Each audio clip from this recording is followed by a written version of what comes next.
This one here is the gut cavity, a really juicy bait, but leaving that gut cavity piece on at the bottom does give it a little bit of body, because you've got a couple of fins and sort of a few little bones in there which will help to keep your baits together, much like that cube.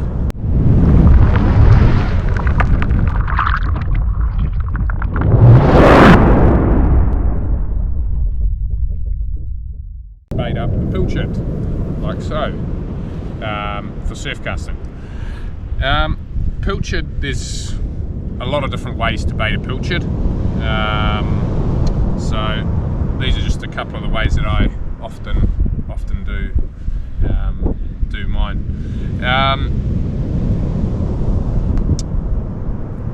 Firstly, you can actually fillet the pilchard. I know it seems ridiculous, filleting a little fish like that. So you can get yourself a fillet like that, and you can also just do a little half bait like so, which has still got the backbone in it, so it's a little bit tougher.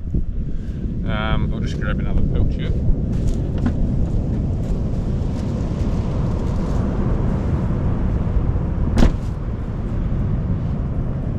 Right, so what you can do, we'll just cut up some different ways that I normally bait them.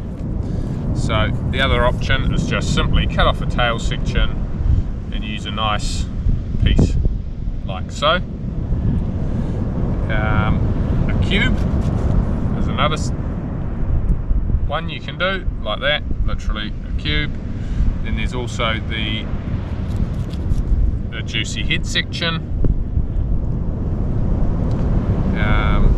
and then there's just sort of the backbone and the top part of the shoulder of the fish like so, and a gut cavity.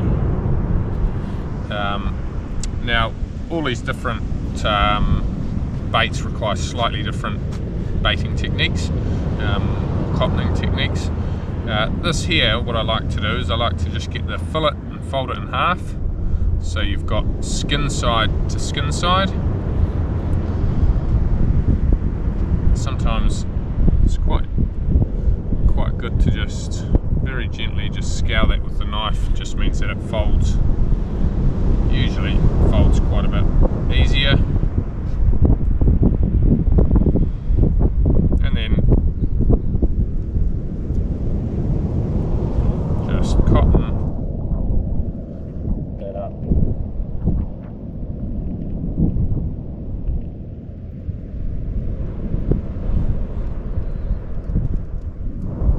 It's a really nice pilly sausage with no bones or anything, just the juicy goodness of the flesh of a pilly.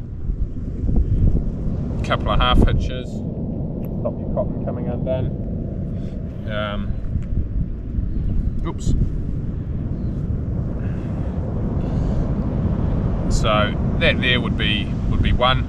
And again, a bit like sort of a lot of your baits, you can just alternate the size depending on your hook size and what you're targeting. So we can either cut off a tiny piece like that, put it on a very small 2-bar hook, fishing for Trevally and some of the harbours and things like that. That's a really good bait. Then if I'm somewhere a bit more out on an open coast, I can cut that in half again and have a nice big piece like that. I could also just fold that down, make the whole thing a bit chunkier and juicy, like so. A couple of half hitches, make a really nice juicy pilchard bait like so.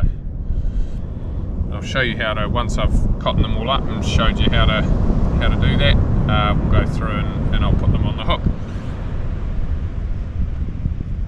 Tail section, I mean, it's pretty sort of self-explanatory. It's literally just a tail section, cottoned up like so. Sometimes I like to just fold the tail down. Just gives it a little bit more body, especially if the pilchards have gone a little bit soft. Ideally you want to try and keep your pilchards in the chili bin to keep them nice and, not frozen, but nice and firm. It'll just make two things: one, it'll hook on the hook a lot better, and two, just keeps them from going really mushy. So that'd be another bait there.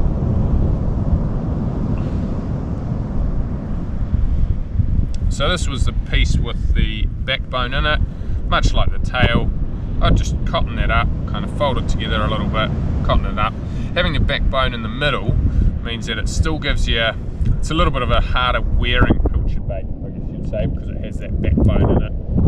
Much like the tail, where you sort of haven't taken all the bones out, left them in there, which does firm your bait up quite a bit and give you something to grab onto, or your cotton to bite into, and if there are a few smaller fish, generally it lasts a bit longer.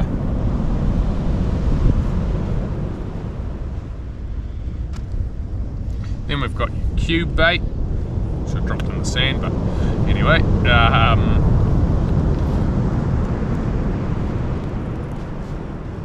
Again, just cotton that up. Don't be scared to use a bit of cotton. It's important that you've got enough on there to hold it together and hold it on the hook. So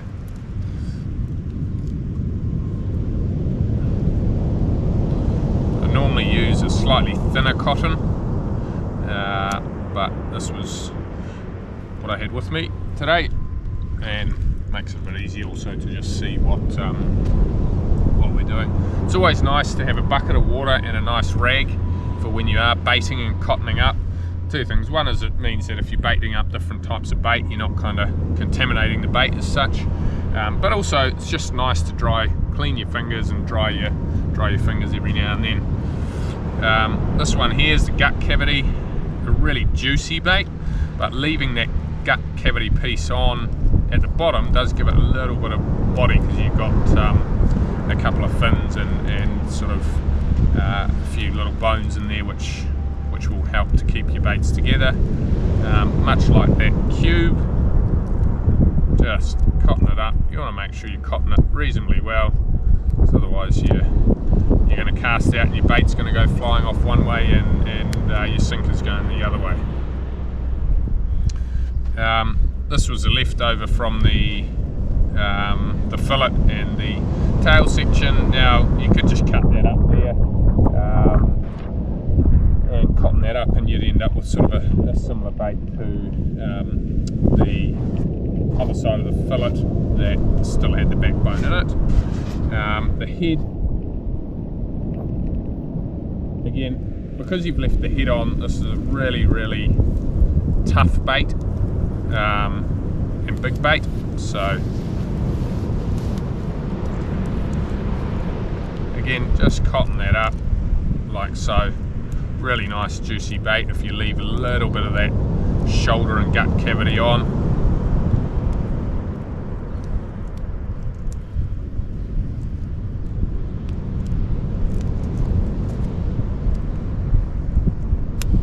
And that's a head section, really nice and juicy, all the guts coming out there.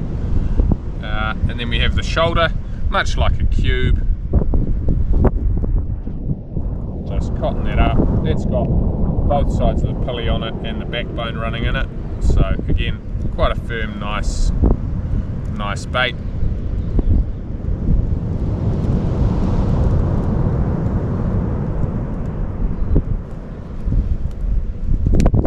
Couple of half inches to stop it coming undone. Now to bait up these, again, fishing for trevally and the likes, or really finicky smaller snapper, I just like to use a cube like that, just hang it off the hook. Now your hook size will depend a bit on your bait and where you're fishing. In this case it's a 4x0 circle hook, like so. But that would be another little bait there. So that would be a little cube bait. Your bigger bait, usually pinch that through right through, and again just nick the skin there so that you have plenty of hook exposed. If your hook's sitting a little bit funny in your bait, just secure it with a little bit more cotton. So you're just going either side of the shank of the hook. I sometimes, even if need be, just do a couple of loops around the shank of the hook, which will just help to hold it in a certain way in the bait for presentation and therefore generally better hookups. So that would be another nicely presented pilchard bait like so.